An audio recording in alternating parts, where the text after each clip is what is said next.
बात बहुत पुरानी है और ये बात तब की है जब हम 20s में हुआ करते थे। कॉलेज के दिनों में हमारी सबसे पहली प्रायोरिटी हमारी सेल्फ ग्रूमिंग ही थी। माँ के घर में थे तो इतनी जिम्मेदारियां भी नहीं थी। शादी हुई और उसके बाद ढेर सारी जिम्मेदारियां बढ़ गई, घर परिवार बच्चे सास ससुर। इसके बाद सेल्फ केयर या सेल्फ ग्रूमिंग हमारी प्रायोरिटी में सबसे निचली लिस्ट पर आ गए। पहले बात बात में नए कपड़ों को पहनने का बहाना ढूंढा करते थे और अब लगता है क्या करूंगी नए कपड़ों को पहनकर, घर में ही तो रहना है।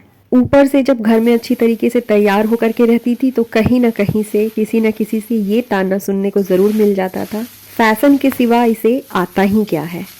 ये कहानी हम में से हर किसी की है, लेकिन बदलते समय के साथ हमें भी बदलना है। सेल्फ ग्रूमिंग का मतलब स्टाइल या फैशन बिल्कुल नहीं है। अपना और अपनी बॉडी का जब हम ध्यान रखते हैं तब इसे ही सेल्फ ग्रूमिंग कहा जाता है। जैसे घर परिवार और बच्चे हमारी प्रायोरिटी होती है, वैसे ही खुद का ख्याल रखना भी हमारी प्रायोरिटी है। भले ही हम सबकी केयर कर दे, लेकिन सामने वाला कभी कहने नहीं आता है कि तुम भी अपनी थोड़ी सी केयर कर लो। ये बातें हमें खुद को खुद से याद दिलानी होती है।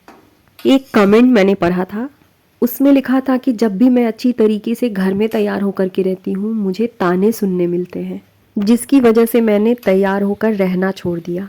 सबसे पहली बात कि कोई भी इंसान आपसे तभी चिढ़ रहा होता है या जल रहा होता है जब उसे आपसे इनसिक्योरिटी फील होती है। आप उनसे उस जगह पर उस चीज़ में बेहतर होते हैं। हमारे पास हमेशा दो ही ऑप्शन होते हैं, या तो दुनिया को सुखी करके खुद को दुखी कर ले या दुनिया को दुखी करके खुद को सुखी कर ले।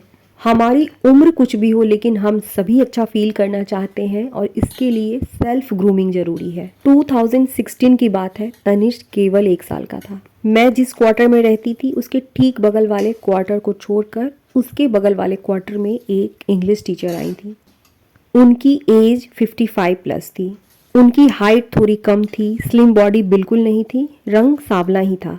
हमेशा कॉटन साड़ी ही पहना करती थी और 7:30 में जब वो अपनी क्लासेस के लिए निकलती थी मैं हर रोज उनको देखती थी। आज मैम कैसी लग रही हैं, आज उन्होंने कौन से कपड़े पहने हैं। उनकी पर्सनालिटी केवल मुझे ही नहीं, हम सभी जो भी होम मेकर्स थी उन्हें बहुत अट्रैक्ट करती थी। उनकी पर्सनालिटी में सबसे अच्छी चीज़ थी उनकी ड्रेसिंग सेंस। बहुत महंगी साड़ियाँ वो कभी नहीं लेती थी। हम होम मेकर्स घर में रहते हैं और हमारी लाइफ का सबसे बड़ा हिस्सा घर में ही बीत जाता है।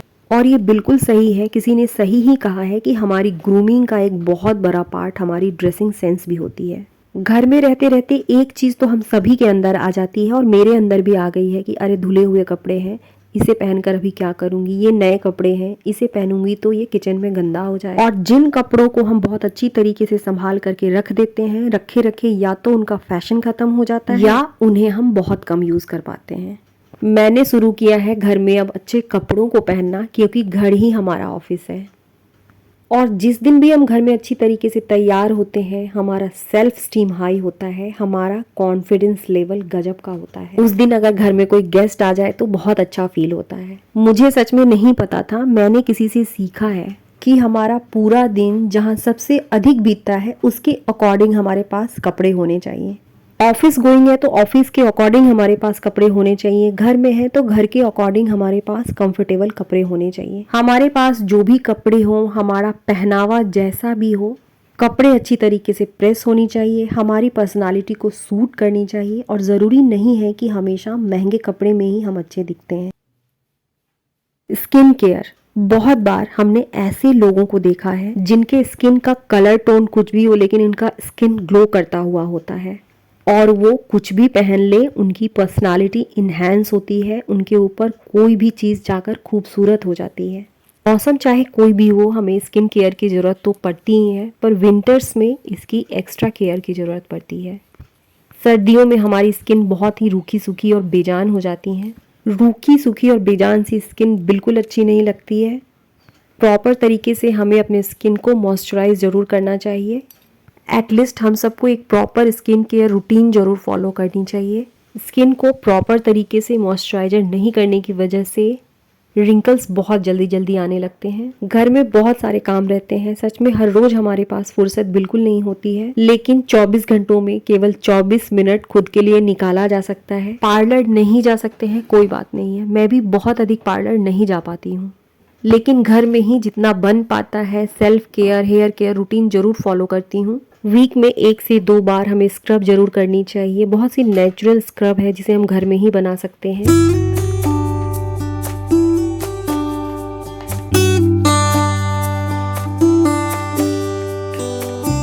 विंटर्स में हमारी बॉडी बिल्कुल ड्राई हो जाती है और हम पानी भी कम पीते हैं, जिसकी वजह से हमारी स्किन बिल्कुल ड्राई हो जाती है। तो इस विंटर हम लोग पानी पीना नहीं छोड़ेंगे। मेरी कोशिश रहती है कि मैं जहाँ भी बैठूँ अपने साथ पानी का एक बॉटल ज़रूर रखूँ। आज से 15-20 साल पहले टीवी पर एक ऐड आता था। जो मेरे इंडियन सब्सक्राइबर्स हैं और इंडिया से हैं, उन्होंने ये वाली ऐड ज़रूर देखी होगी। एक बहुत खूबसूरत सी लेडी किसी फंक्शन में अच्छी तरीके से तैयार होकर के आती है और बहुत सुंदर लग भी रही होती है। उसे पूरा कॉन्फिडेंस होता है कि वो बहुत अच्छी लग रही है। तभी जहाँ पर सारी लेडीज बैठी हुई थी, पीछे से एक आवाज़ आती है, चेहरा नूरानी और पैरों से नौकरानी। जब कभी भी मेरी एरिया फट जाती है, मुझे यही वाली ऐड याद आने लगती है। चेहरे का तो हम सभी केयर कर लेते हैं, लेकिन पैर और हाथ, इसे हम सबसे अधिक नेग्लेक्ट करते हैं। पर सच में जब हम किसी के पैरों को देखते हैं और वो अच्छी तरीके से मेंटेन होते हैं, मॉइस्चराइज किए हुए होते हैं, नेल पेंट लगे हुए होते हैं, तो बहुत अच्छा लगता है और उस इंसान की एक अलग ही छवि बनती है। नेल पेंट ना भी लगा हो फिर भी क्लीन नेल्स बहुत अच्छे दिखते हैं। पार्लर जा सकते हैं तो ठीक है, वरना हमें घर में ही गर्म पानी में पैरों को रखकर अच्छी तरीके से इसकी सफाई कर लेनी चाहिए। बहुत आसान होता है पेडिक्योर और मैनिक्योर करना। सेल्फ केयर, सेल्फ ग्रूमिंग, जिसे मैं सच में भूल चुकी थी, आफ्टर 40 मैंने शुरू किया है। बिल्कुल सच कहा गया है, जब जागो तभी सवेरा। अब तक खुद को इग्नोर किया है, कोई बात नहीं, लेकिन एक बार फिर से शुरू करें खुद का ख्याल रखना। कभी हो पाता है और कभी बिल्कुल छूट जाता है, लेकिन सभी कामों की तरह हमें अपने सेल्फ केयर की भी प्रॉपर रूटीन बनानी होगी।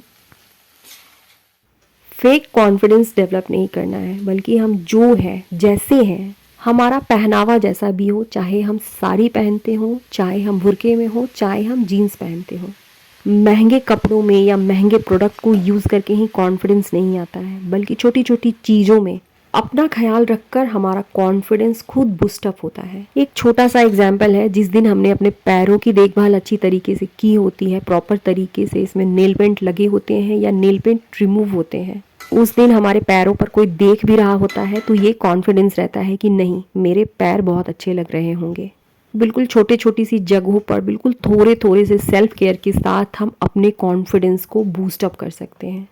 फुटवेयर हमेशा कंफर्टेबल होने चाहिए। मैं अपनी बात बताती हूँ, पहले मैं हील्स पहन पाती थी, लेकिन अब मैं हील्स पहनकर बिल्कुल नहीं चल सकती। तो मैं अब हील्स नहीं लेती हूँ, क्योंकि ये मेरे लिए यूज़फुल नहीं है, कंफर्टेबल नहीं है।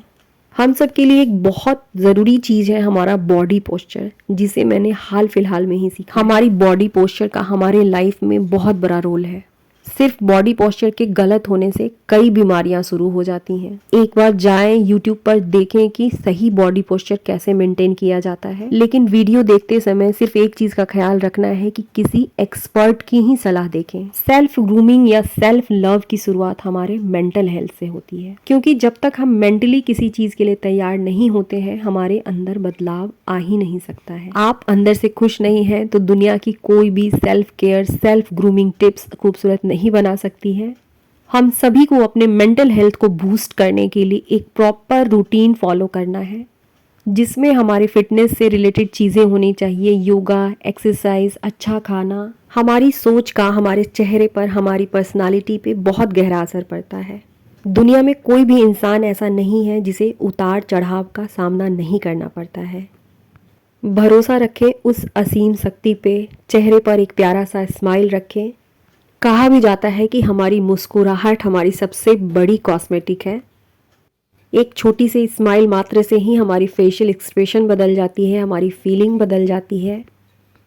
हमेशा हंसते और मुस्कुराते रहिए। आज की वीडियो को ख़त्म करती हूँ। पसंद आने पर मेरी वीडियो को लाइक ज़रूर कीजिएगा।